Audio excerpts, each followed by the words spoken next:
Why do people sabotage good relationships? This is something I see happen far too often as a coach. Now, there are several different reasons why someone might do this. Now, the first reason why they might do this is because they genuinely want a good relationship, but they're extremely uncomfortable with the predictability and the stability within the relationship.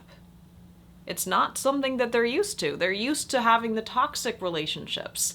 So they're constantly waiting for the other shoe to drop, and because they're constantly waiting for that, they end up self-sabotaging and just leaving. They become so uncomfortable with the consistency and the predictability that they end up leaving to something they're more comfortable with, which unfortunately what they're used to is normally a toxic dynamic. The second reason is because they're terrified of getting hurt again. And they're so terrified of getting hurt again that they are constantly searching for abusive red flags, and they convince themselves that there are red flags even when there are none. And when they convince themselves of this and start seeing red flags where there aren't any red flags, they end up leaving because they convince themselves that this will end up leading to so much pain for them. The third reason is because they miss the unpredictability of a toxic relationship.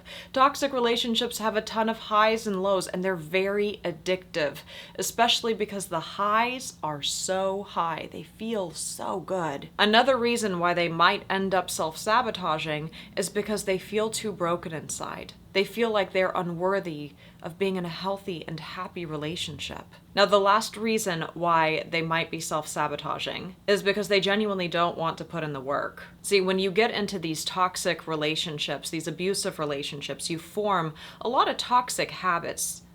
These toxic habits helped you to survive in that toxic relationship. They ended up forming because it either kept you safe or helped you to cope.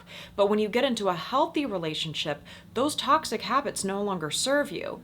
The problem is that a lot of people don't want to do the self-reflection it takes to put in the work, because it takes a lot of self-work to be a healthier person. You have to unlearn a lot of the different things that you learn and recognize that you have things you have to work on, and that can be a very painful experience to go through. It also requires a lot of work and commitment. And a lot of people aren't ready for that kind of stuff. There can be numerous reasons why someone is self-sabotaging a healthy relationship, but in the end, it's important to not chase after someone who is doing this, but instead, if they want to walk away, let them, because you deserve to be in a healthy relationship. If you find yourself struggling with this, it's really important to do a lot of self-reflection and to ask yourself, why are you walking away from a healthy relationship? You deserve to be in a healthy relationship. And I know it takes a lot of work to become a healthy partner,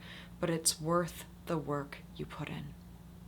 I'm not sure if you're listening to my Spotify podcast, or maybe you're watching this on my YouTube channel. But if you know anyone who can benefit from this video, be sure to send this to them or tag them below so they can listen to it. I'll be covering more topics like this in the future, so don't forget to click the follow button or hit subscribe. I hope you have a beautiful day.